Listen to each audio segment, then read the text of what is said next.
हाय। आज की क्लास में हम फ्रेम को किस तरह से इम्प्लीमेंट करते हैं, उसके करस्पॉन्डिंग वर्किंग परफॉर्म करेंगे।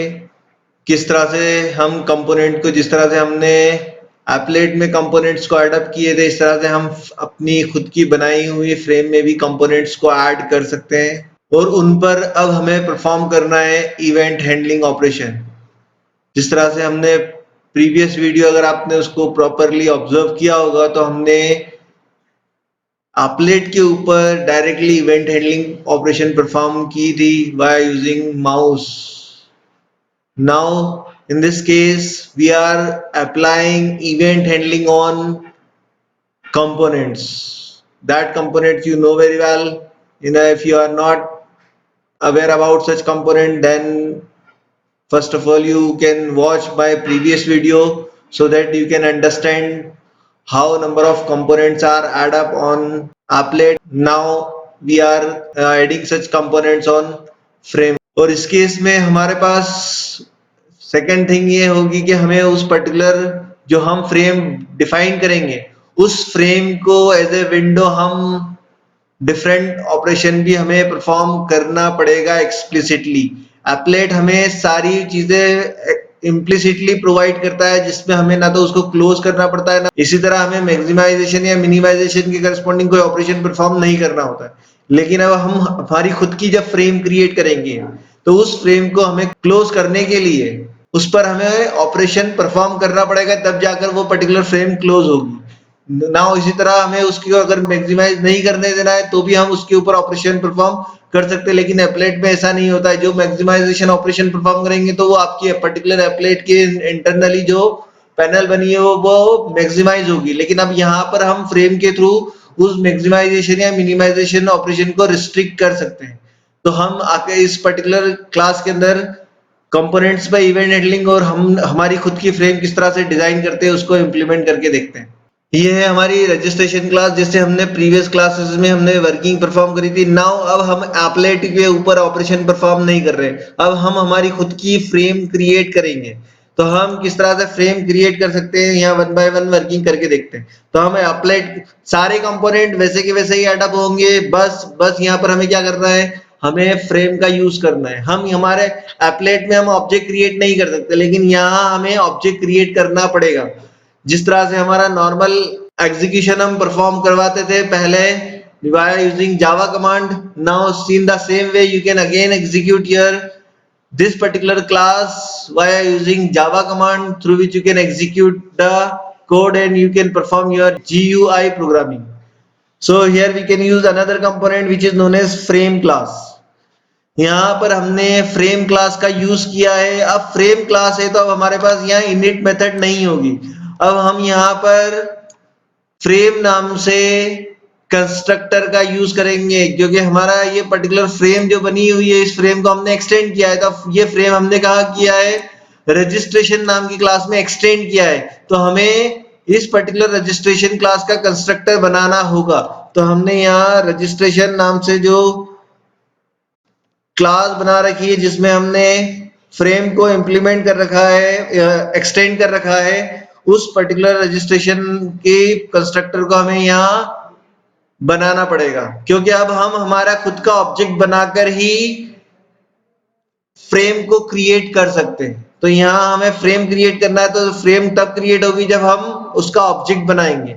तो अब इस केस में हमने रजिस्ट्रेशन नाम से जो क्लास बनाई थी, उसका हमने यहाँ कंस्ट्रक्टर बनाया, और उस कंस्ट्रक्टर में जैसे हमारी प्रीवियस वर्किंग थी, as it is same working यहाँ पर भी हम उसको परफॉर्म करेंगे।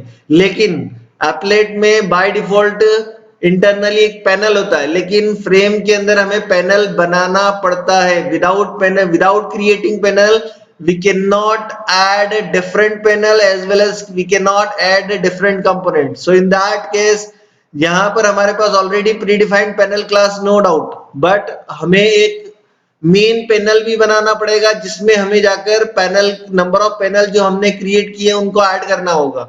तो हम यहाँ पर भी पैनल है, लेकिन उसमें भी पैनल, हमारे पास एप्लेट में भी पैनल था, लेकिन एक डिफॉल्ट पैनल में सारे पैनल ऐड हो रहे थे। लेकिन अब इस केस में हमें मेन पैनल बनाकर उसमें सारे पैनल ऐड करना पड़ेगा। तो हम एक और पैनल नाम से क्लास बनाएंगे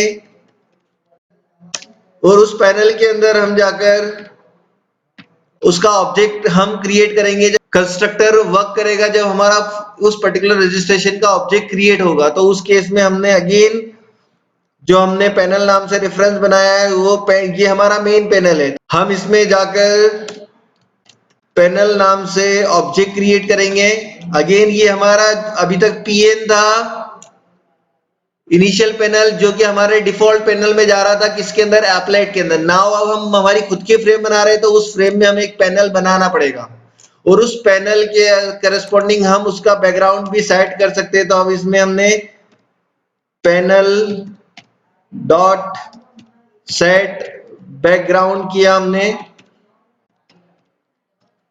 इस सेट बैकग्राउंड में जाकर हम हमारी पैनल का कलर सेट कर सकते हैं। तो हमने इस केस में जाकर स्पेसिफाई करा, ब्लू कलर सेट कर दिया। फ्रेम बनकर आएगा, उसका बैकग्राउंड कलर पिंक होगा, लेकिन हमारा जो पैनल बनेगा उसका कलर ब्लू होगा। और उस पैनल के अंदर फिर नंबर ऑफ पैनल्स बनेंगे, तो उन नंबर ऑफ पैनल का कलर अगेन क्या होगा, येलो होगा। और फिर येलो के अंदर हमारे पास ग्रीन होगा, और फिर इसी तरह हमारे पास नेक्स्ट होगा ऑरेंज। तो हमने ये प्रीवियस क्लास में हमने देखा, प्रीवियस वीडियो में हमने ये वर्किंग परफॉर्म करके देखी थी।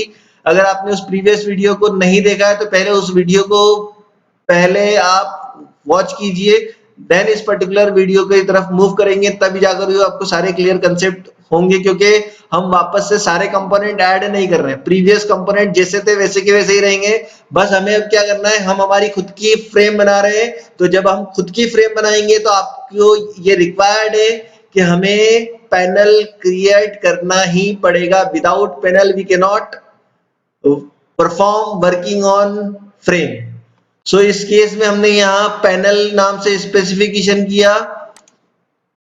अब हमने प्रीवियस क्लास में हमने ऐड पीएन किया था। अब ये ऐड पीएन प्रीवियस एप्लेट में क्या हुआ था, वो डिफॉल्ट पैनल में जाकर ऐड हुआ था। अब हमने हमारा खुद का पैनल क्रिएट किया है, तो उसमें जाकर हमें इसको क्या करना पड़ेगा, ऐड करना पड़ेगा। तो हमने क्या किया, पैनल डॉट ऐड, और किसको ऐड करना है हमें, ये जो हमने ऐड किया था। अब इस स्टेटमेंट की जगह हमें क्या करना है, पैनल डॉट ऐड पीएन। तो ये जो पीएन नाम का हमारा पैनल है, जो अब किस में जाकर ऐड होगा, हमारे पैनल के अंदर जाकर ऐड होगा। और इस पर्टिकुलर पैनल को जाकर हमें फ्रेम के ऊपर रखना पड़ेगा। तो इस केस में हमने यहाँ जाकर बताया पैनल।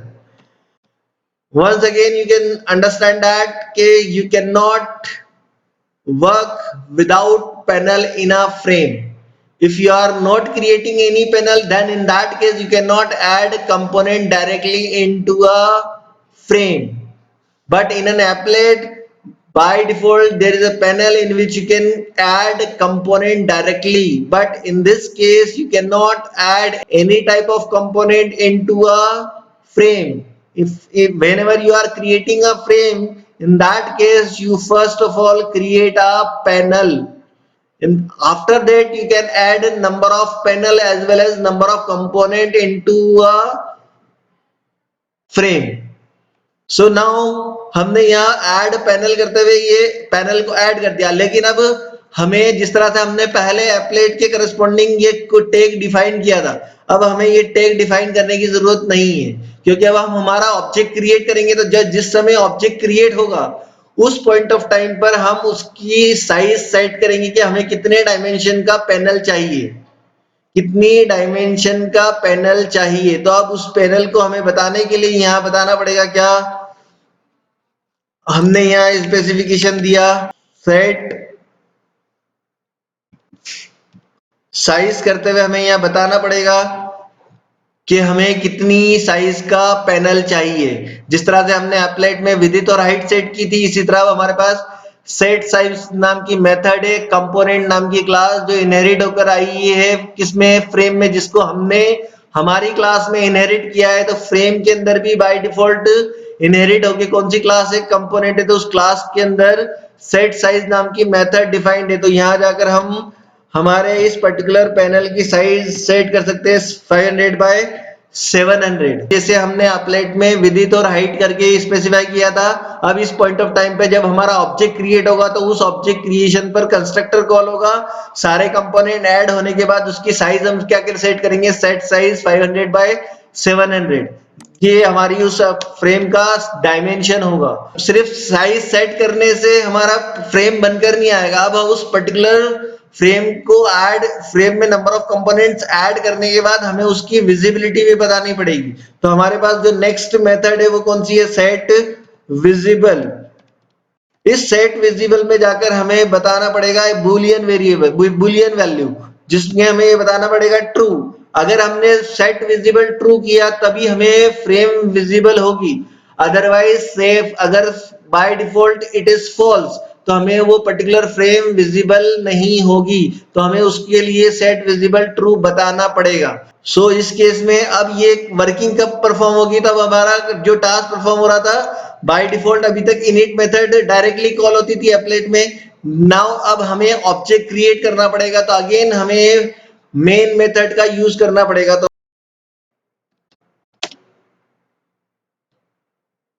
हमारे पास मेन मेथड है पब्लिक स्टैटिक वॉइड मेन। जिस तरह से आप नॉर्मल प्रोग्राम्स बनाते हैं उस नॉर्मल प्रोग्राम में आपने जैसे किया होगा वर्किंग, वैसे के वैसे ही हमें वर्किंग यहाँ परफॉर्म करना पड़ेगा।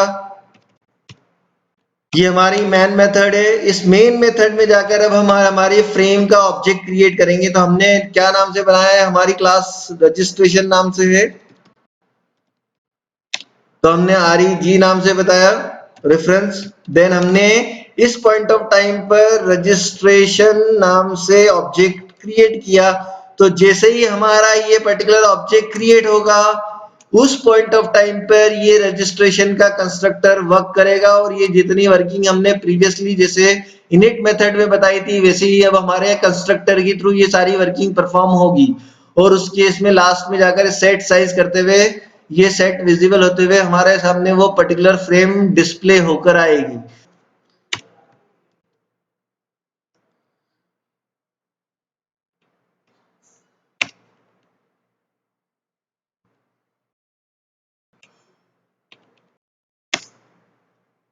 ये देखिए हमारी फ्रेम जो बनकर आई है, ये फ्रेम है। ये हमारा पैनल था। बाय डिफॉल्ट बैकग्राउंड कलर हमने पिंक बताया है, उसमें हमने एक पैनल क्रिएट किया है, उस पैनल का कलर हमने ये ब्लू बताया था। अगर ये पैनल क्रिएट नहीं होगा तो उस पे जाकर हम इन कंपोनेंट्स को ऐड नहीं कर सकते। तो इस तरह से हमने ये वर्किंग परफॉर्म करके देखी। नाउ अब इस केस में ये जो हमारा पैनल जो बनकर आ रहा है इसका हमने साइज सेट कर रखा है कितना, बाय डिफॉल्ट जो फ्रेम हमारे सामने ये शो हो रही थी ये कितना है हमारे पास 500 बाय 700, क्योंकि हमने 700 हाइट ली थी। अगर हमें थोड़ा सा इसको एक्सपांड करना है तो हम 500 हाइट ले लेते हैं। देन इसके बाद हमने इसकी विड्थ 700 सेट कर दिया।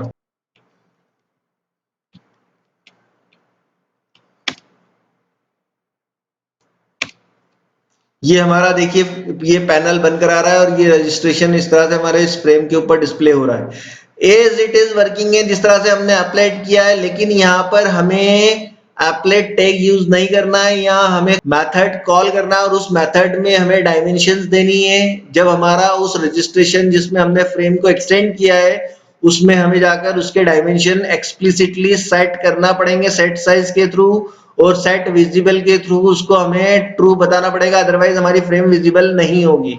तो इस केस में हमारी ये फ्रेम जिस तरह से प्रीवियसली हमारा जैसा एप्लेट के अंदर हमारे पास ये कंपोनेंट डिस्प्ले हो रहे थे, नाउ इस केस में हमारे सामने ये फ्रेम के फॉर्म में डिस्प्ले हो रहा है। लेकिन अब इस केस में आप देखिएगा ये क्लोजिंग ऑपरेशन परफॉर्म नहीं होगा। ये मैं बार बार क्लोज कर रहा हूँ, ये क्लोज ऑपरेशन परफॉर्म नहीं होगा।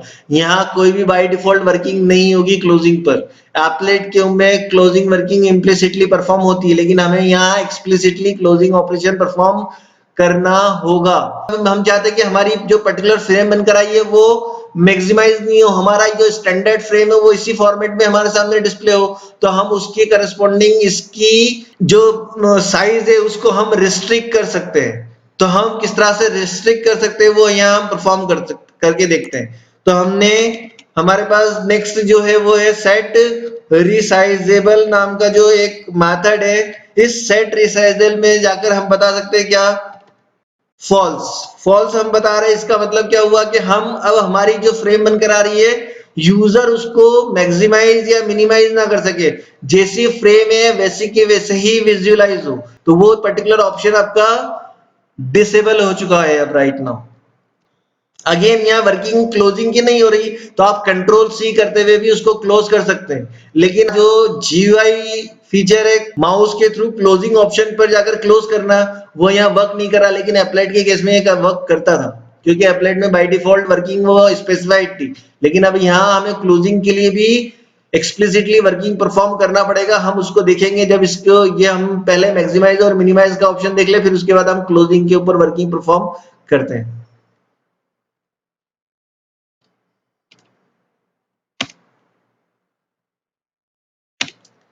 ये देखिए आपका जो मिनिमाइज वाला ऑप्शन था ये अब डिसेबल हो चुका है। अब आप इसको मैक्सिमाइज नहीं कर सकते, क्योंकि आपने एक स्टैंडर्ड फॉर्मेट डिजाइन कर दिया कि आपके फ्रेम की साइज हमेशा इसी पर्टिकुलर डायमेंशन की होगी। अब इसको आप ना तो जैसे आप कम करते हो ज्यादा करते हो तो आपके पर्टिकुलर जो फॉर्म के अंदर जो पैनल है वो कहीं सेंटर अलाइनमेंट हर बार होता था, अब वो हमेशा इसी पर्टिकुलर फ्रेम की साइज के करस्पॉन्डिंग सेट हो चुका है। नाउ अब अगेन नेक्स्ट जब भी हम पर्टिकुलर फ्रेम को ओपन करते हैं तो वो हमेशा बाय डिफॉल्ट इस लोकेशन पर बंद कराती है। अब हम चाहते कि नहीं हमारी वर्किंग को परफॉर्म करे तो हमारी पर्टिकुलर फ्रेम हमारी रिक्वायरमेंट के करस्पॉन्डिंग उस पर्टिकुलर स्क्रीन पर एक पर्टिकुलर लोकेशन पर आकर ही डिस्प्ले हो, तो उस लोकेशन को भी हम सेट कर सकते हैं। तो हमारे पास जो नेक्स्ट ऑप्शन है वो क्या है, सेट लोकेशन नाम से हमारे पास मेथड है। उस लोकेशन के अंदर जाकर हम डायमेंशन बता सकते हैं कि हमारी जो सिस्टम की स्क्रीन है उस स्क्रीन पर कहां जाकर हमारा पर्टिकुलर फॉर्म जो फ्रेम के फॉर्म में डिस्प्ले हो रहा है वो किस लोकेशन पर आकर विजिबल हो, तो हमें वो हम यहाँ पर उस लोकेशन को भी बता सकते हैं। तो हमने यहाँ अगेन यूज किया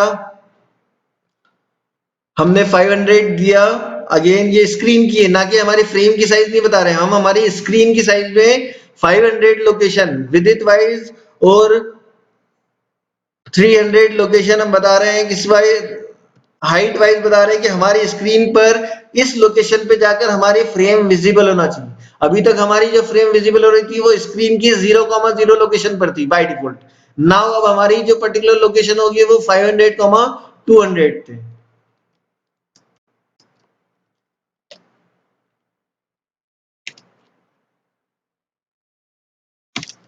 ये देखिए आपकी ये 500 लोकेशन 300 लोकेशन पर हमारी ये पर्टिकुलर फ्रेम विजिबल हो रही है। ये हमारी 500 300 लोकेशन है। 500 लोकेशन यहाँ से इस पर्टिकुलर लोकेशन तक 500 है और y एक्सिस पर ये 300 लोकेशन पर ये हमारी पर्टिकुलर फ्रेम विजिबल होकर आ रही है। तो इस तरीके से हमने ये वर्किंग परफॉर्म करके देखी, जिसमें हम हमारी फ्रेम को रिसाइजेबल नहीं करने देना चाहते हैं, उसकी लोकेशन हम कहाँ किस लोकेशन पर उसको विजिबल करना चाहते हैं और किस तरह से उसकी विजिबिलिटी शो करना चाहते हैं, वो हमने यहाँ वर्किंग परफॉर्म करके देखी। नाउ नेक्स्ट थिंग हमें क्या परफॉर्म करना है कि अब हमें एक्सप्लिसिटली क्लोजिंग ऑपरेशन भी परफॉर्म करना है। जैसे अभी यहाँ हम क्लोज कर रहे थे, ये क्लोज नहीं हो रहा है, ये हम बार बार यहाँ क्लिक कर रहे हैं आकर तो क्लोज नहीं हो रहा है। तो अब हमें क्लोज करना है, तो क्लोज किस तरह से करेंगे, तो अब हमें यहाँ पर विंडो के करस्पॉन्डिंग ऑपरेशन परफॉर्म करना पड़ेगा। तो विंडो के करस्पॉन्डिंग ऑपरेशन किस तरह से परफॉर्म होगा, तो हमारे पास अगेन जिस तरह से हम कंपोनेंट को ऐड करते हैं, तो हमने कंपोनेंट या हमने माउस लिसनर के करस्पॉन्डिंग एक्टिविटी परफॉर्म करी है। तो हमने क्या किया था, add mouse listener, add mouse motion listener. अब हमें इसी पर्टिकुलर फ्रेम को एज ए विंडो की करस्पॉन्डिंग वर्किंग परफॉर्म करना है, तो हमें उस फ्रेम के अंदर विंडो की जो एक्टिविटी होती है उसको ऐड करना है। तो हमें यहाँ करना पड़ेगा ऐड विंडो लिसनर। अब हमें इस पर्टिकुलर वर्किंग परफॉर्म करना है, तो हमें इस फ्रेम को एज ए विंडो की एक्टिविटी परफॉर्म करना है। तो अब इस केस में हमें यहाँ पर हमें विंडो एडाप्टर क्लास का यूज करना पड़ेगा, लेकिन हम विंडो एडाप्टर क्लास को इनहेरिट नहीं करना चाहते क्योंकि हमारे पास फ्रेम ऑलरेडी इनहेरिटेड है। नो डाउट विंडो लिसनर नाम से भी इंटरफेसेस है, लेकिन window interfaces 8 methods already defined है, तो हम नहीं चाहते कि उन सारी 8 मेथड्स को ओवरराइड करें। तो अब हमारे पास दूसरा ऑप्शन क्या है कि हम उसको इनहेरिट भी ना करें और हम उसको इंटरफेस को इंप्लीमेंट भी ना करें और दूसरे तरीके से हम सिर्फ एक सिंगल मेथड ही ओवरराइड करना चाहते हैं, तो हमारे पास दूसरा ऑप्शन क्या है, हम एनोनिमस क्लास का यूज कर सकते हैं। तो हम इस ऐड विंडो लिस्नर नाम की मेथड के अंदर जैसे हम दिस करते थे, अब यहाँ दिस ना करते हुए हम उस पर्टिकुलर विंडो की एक्टिविटी परफॉर्म करना है, तो हमारे पास विंडो अडॉप्टर नाम से क्लास होती है। तो उस अडॉप्टर क्लास को as a anonymous class as a argument हमें बताना पड़ेगा। तो विंडो एडॉप्टर नाम से हमारे पास विंडो एडाप्टर नाम से क्लास है डिफाइंड है। तो हम यहाँ पर उस क्लास का object as a reference use करेंगे और इसके साथ ही हम एनोनिमस क्लास भी क्रिएट करेंगे, क्योंकि ये पर्टिकुलर क्लास के अंदर वो सारी मेथड्स सिर्फ डिफाइंड है ब्लैंक। तो अब हमें उसको एक्सप्लिसिटली ओवरराइड करना पड़ेगा। तो हम नहीं चाहते कि इनहेरिट भी नहीं करना चाहते और इंप्लीमेंट भी नहीं करना चाहते। तो हमारे पास जो थर्ड ऑप्शन अवेलेबल है वो कौन सा है, एनोनिमस क्लास। एनोनिमस क्लास आपको ये फैसिलिटी प्रोवाइड करती है कि आप उस पर्टिकुलर क्लास के अंदर जो मेथड है जो बाय डिफॉल्ट ब्लैंक है, अगर आप अपनी रिक्वायरमेंट के करस्पॉन्डिंग कुछ उसमें किसी एक पर्टिकुलर मेथड का ही यूज करना चाहते हैं, तो आप एनोनिमस क्लास ये यूज कर सकते हो। तो ये जो मैंने ब्रैकेट बताया ना, ये आपकी एनोनिमस क्लास है और वो एनोनिमस क्लास किसके लिए वर्क कर रही है, इस विंडो एडाप्टर नाम की क्लास के लिए वर्क करेगी। तो नाउ अब इसमें जाकर हम हमारे पास जो इस पर्टिकुलर विंडो एडाप्टर नाम की क्लास में नंबर ऑफ मेथड्स डिफाइंड है, उसको सिर्फ हमें उसमें से सिर्फ एक ही मेथड यूज करना है। तो हमारे पास जो मेथड है वो कौन सी है, पब्लिक void window closing।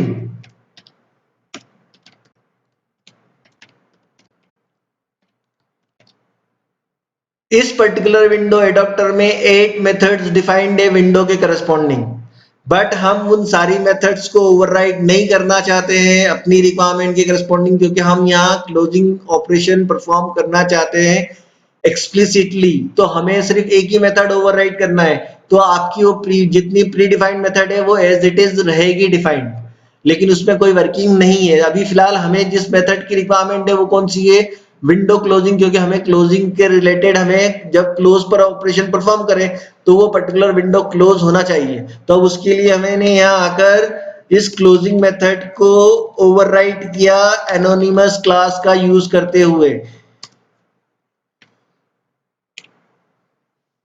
तो आपको ये पर्टिकुलर वर्किंग समझने के लिए पहले एनोनिमस क्लास समझनी होगी कि एनोनिमस क्लास क्या होती है। एनोनिमस क्लास वो होती है जिसका कोई नाम नहीं होता है, जिस पर्टिकुलर क्लास के लिए हम उसकी वर्किंग परफॉर्म कर रहे होते हैं उस पर्टिकुलर क्लास को हमें उस ब्रैकेट्स के पहले बताना पड़ता है। लेकिन अब इस केस में हम as a argument anonymous class create कर रहे हैं। तो ये आपका सबसे बेस्ट ऑप्शन है कि ना तो आपको इनहेरिट करना पड़ रहा है, ना आपको इम्प्लीमेंट करना पड़ रहा है, और आपने एक्सप्लिसिटली जाकर उस पर्टिकुलर क्लास का यूज करते हुए as a anonymous class create करिए और उसमें जाकर अपनी वर्किंग परफॉर्म करिए। अगेन अब इस मेथड में हम क्या ऐसा ऑपरेशन परफॉर्म करें कि हम जैसे ही उस पर्टिकुलर क्लोजिंग आइकॉन पर क्लिक करें तो वो पर्टिकुलर फ्रेम क्लोज हो जाए। तो उसके लिए भी मेथड्स डिफाइंड है।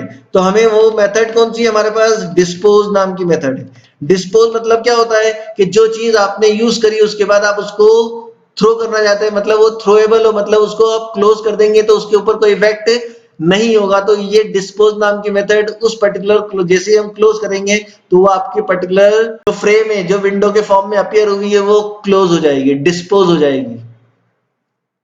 तो अब इस केस में हमारा क्लोजिंग ऑपरेशन वर्क करना शुरू कर देगा। तो अब यहाँ हमने ये पर्टिकुलर वर्किंग परफॉर्म करी, ये हमने सेमीकोलन लगाया क्यों, क्योंकि ये इस पर्टिकुलर ऐड विंडो लिस्नर का मेथड है और मेथड का ये ओपनिंग और ये क्लोजिंग, और उसका बाद हमने यहाँ सेमीकोलन बताया क्यों, क्योंकि ये एक स्टेटमेंट है और एक स्टेटमेंट में ही हमने एक anonymous class without the name of the class use किया। तो ये हमारी जो ये ब्रैकेट से लेकर इस ब्रैकेट तक जो क्लास है वो है हमारी एनोनिमस क्लास। ये जो एनोनिमस क्लास जिस क्लास के लिए वर्क कर रही है वो कौन सी है, विंडो एडाप्टर नाम की क्लास।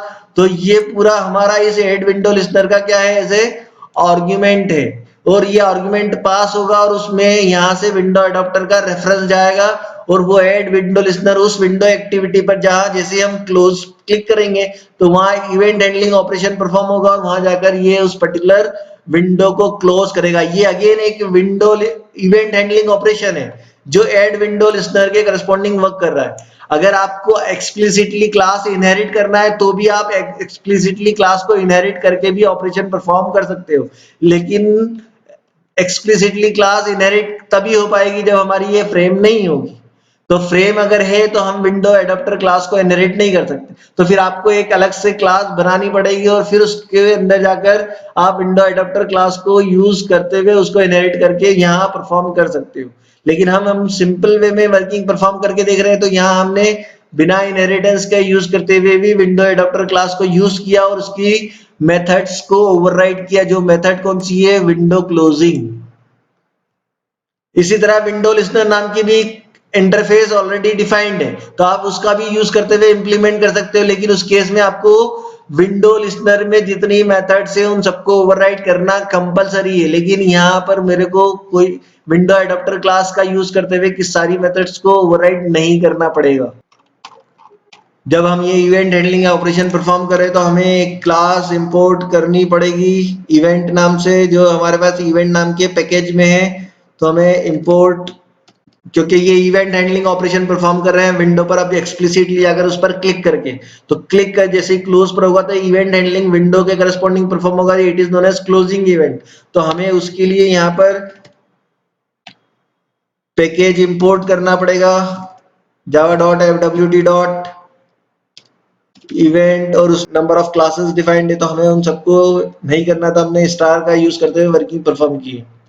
ये हमने इवेंट नाम से क्लास इस पर्टिकुलर पैकेज को इंपोर्ट किया। नाउ इसके करस्पॉन्डिंग हमने ये विंडो क्लोजिंग नाम की मेथड ओवरराइड की है। ये particular event handling operation perform करेगा और उस क्लोजिंग पर जाकर वर्किंग परफॉर्म करेगा। तो यहाँ पर हमें इस विंडो क्लोजिंग के अंदर as a parameter window event, जिस तरह से हमने माउस लिस्नर में वर्क किया था कि हमने माउस क्लिक पर माउस इवेंट का परफॉर्म होता है, इसी तरह विंडो क्लोजिंग पर विंडो इवेंट परफॉर्म होता है। तो हमें यहाँ विंडो इवेंट एज ए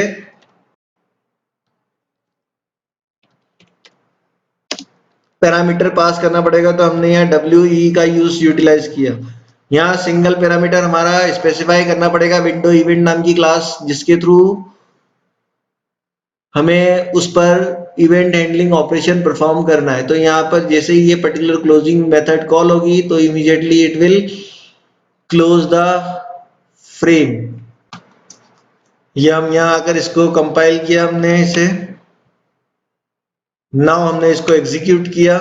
ये देखिए अब हम यहाँ आकर इसको क्लोज करते हैं। जैसे ही हम इसको क्लोज करेंगे हमारी पर्टिकुलर फ्रेम क्लोज हो जाएगी। क्लोजिंग मेथड के करस्पॉन्डिंग डिस्पोज मेथड वर्क करेगी और इस पर्टिकुलर विंडो को वो क्लोज कर देगी। डिस्पोज मेथड नहीं बताएंगे तो again it is a blank definition. जैसे विंडो एडाप्टर में ब्लैंक डेफिनेशन डिफाइंड है, तो अब उसमें जाकर हमें उसको क्या करना है? डिस्पोज करना है, अनयूटिलाइज करना है। तो उसके लिए हमें डिस्पोज मेथड एक्सप्लिसिटली कॉल करनी पड़ेगी, तभी जाकर ये क्लोज होगा। ये देखिए हमने अब यहाँ क्लोजिंग इवेंट परफॉर्म किया उस पर्टिकुलर ऑप्शन पर। तो इस तरीके से हमने सारी वर्किंग फ्रेम के करस्पॉन्डिंग परफॉर्म की। इसी का यूटिलाइजेशन करते हुए अब हमें आगे कंपोनेंट्स पर इवेंट हैंडलिंग ऑपरेशन परफॉर्म करना है। इसी तरह हमें डेटाबेस कनेक्टिविटी परफॉर्म करना है। तो हम नेक्स्ट क्लास में किस तरह से हम कंपोनेंट्स पर इवेंट हैंडलिंग, जो हमने नंबर ऑफ कंपोनेंट ऐड किए हैं उन नंबर ऑफ कंपोनेंट पर वर्किंग परफॉर्म करते हुए किस तरह से हम डेटाबेस से डेटा इंसर्ट कर सकते हैं और डेटाबेस से डेटा फेस करके हमारे फॉर्म पर लाकर डिस्प्ले कर सकते हैं, उसको हम नेक्स्ट क्लास में वर्किंग परफॉर्म करके देखेंगे। Thank you so much.